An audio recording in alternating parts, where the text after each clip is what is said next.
Okay, we're into our next video in the series on how to keep in sync with your advisor.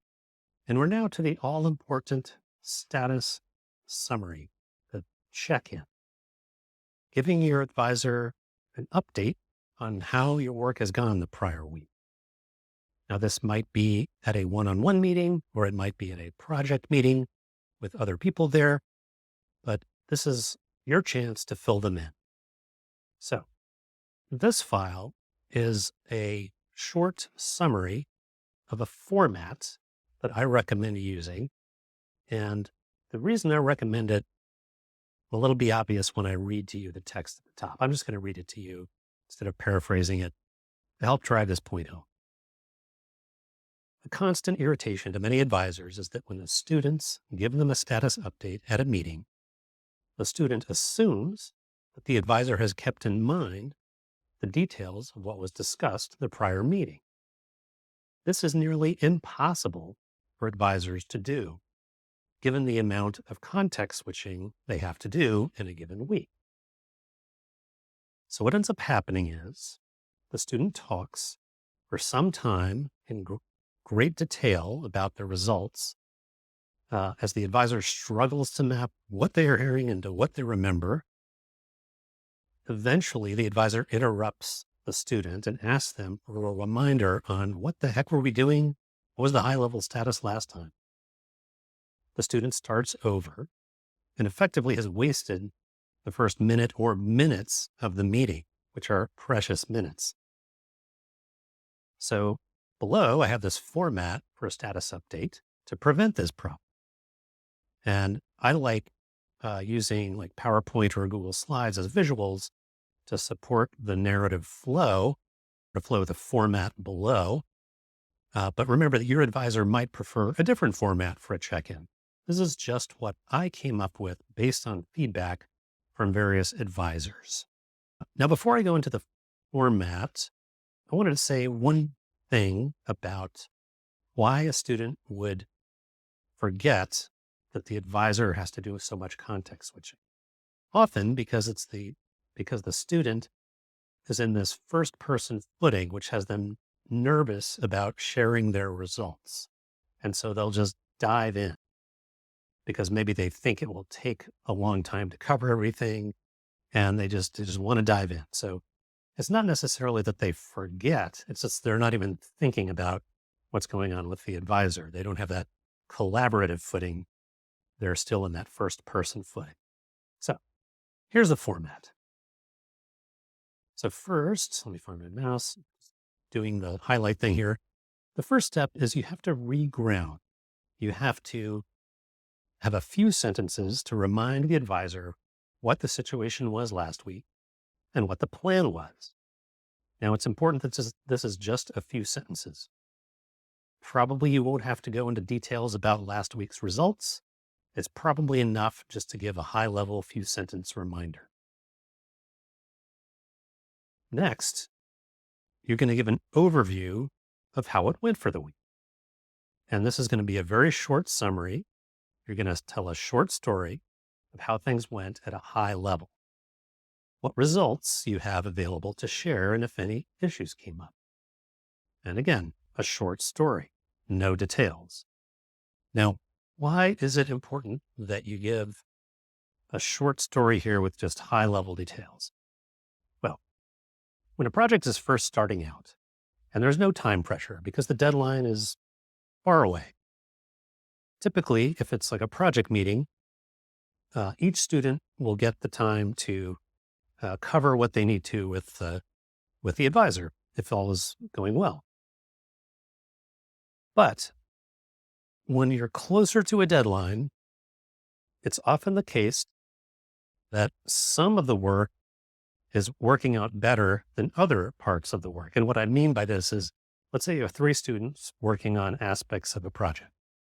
And one of them is working on this algorithm, and that algorithm just hasn't been performing. And so they're kind of behind. There's really a lot of work that needs to focus on that algorithm to get it right. Meanwhile, the other students have been doing things that have been just chugging along at a good pace. So when you get close to a deadline, it's more important to talk about the things that are behind because you're in this recovery mode. So you might be one of the students that has that important thing, and that's going to be the focus of what you talk about. Or you could be a student that is in the other category where your things are just cooking along, and the advisor may not even want to know any details about what happened. They may be content to just hear your high level, did you hit any blockers? Are you still moving forward? Moving forward, great. I'm going to go to this next person because they're behind. Or they might say, just show me the results for this part. We'll skip the other part because that's not important right now. I just need to know the results for that. So that's why in this overview section, we kind of have the high level bullets of the results, what results there are to discuss, and then the advisor can pick and choose. And so after you show the overview, then you can say, is it okay if I go into the details now? And they'll say yes. So next, details and discussion. So here you can go into the details of what you found, what issues came up, show data, graphs, interpretations, etc., and discuss it. And this is going to take the bulk of the meeting. This is going to take the bulk of your time with the advisor at that meeting. And then after that discussion, when you've thought of things to do, it's time to make a plan. And that step is right here. Now, one challenge is in research meetings, because you're trying to figure out how to do stuff and you're throwing around ideas and discussing them, unless somebody is specifically timekeeping at the meeting and watching for, okay, there's 10 minutes to go, we need to stop the discussion and make a plan. If nobody's going to say that, sometimes you get up to like 1 minute before the meeting or the meeting is overtime and you haven't made a plan. You need a plan. So try to make sure that somebody at the meeting is noticing what time it is just in case. Always good to have somebody formally timekeeping at the meeting if they can. So when time comes to make a plan, then you need to, capture that plan in writing. And so let's say you come up with 2 things that you're supposed to do during the week. So you'll write 2 bullets down or whatever. If you only have 2 or 3, or if any of them are complicated things, I highly recommend breaking those bullets into sub goals, because you want to have enough discussion in a moment when you do the verification step, which is the next step. You want to have enough surface area of this plan to talk to expose disconnects. So I'm going to jump ahead to this. So let's say you make a plan and then you make the sub goals. Then you're going to do the verification. Now, what is the verification step? The verification is proof that you and the advisor are on the same page, that you're both have the same plan in mind. So what you will do is you will verbalize everything in the plan to the advisor to make sure that they agree that you are doing the right thing. Now, even when you do this, sometimes things can be missed, and that's why it's good to follow up with some pseudocode for any logic that needs to be implemented, for example. But that would happen after the meeting, most likely. So let's see. I have a PowerPoint slide here, PowerPoint deck to demonstrate what I mean here. So let's just going to go to the top. And so this is the reground slide. Status at that point was blah, blah, blah. Plan we came up with was do an experiment and implement 3 components, let's say. We get to the progress overview. Remember, this is the very short story. Okay, I completed XYZ, and I have graphs to show the relative performance. And I made partial progress on the new component implementation. I implemented and tested component A and component B. I still have to implement component C. Okay. Okay, if I launch into anything, or do you want me to focus on anything in particular? You ask the advisor. Okay, the next one. Now we're into showing results. I didn't bother to paint a graph. I didn't have time to make it fancy, but there'd be a graph here. Now, one important thing is that another pet peeve of the advisors is they want you to try to interpret what you think the graph means. So rather than just presenting data, you're thinking it through. What does this mean?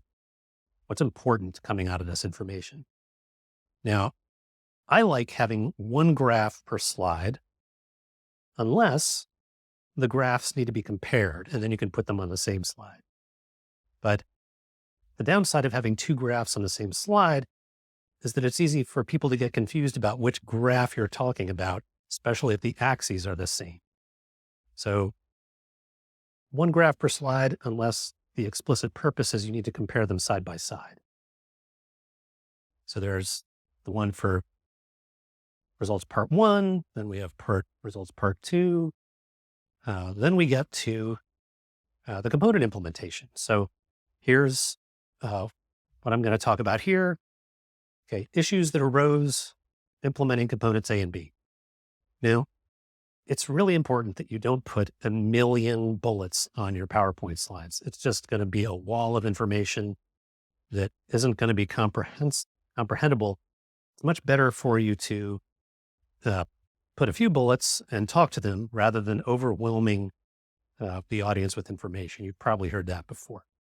But what you're going to cover here is issues that arose implementing A and B, any questions, issues that arose out of the implementation so far, and maybe you give a time estimate for how long you think it'll take you to finish component C.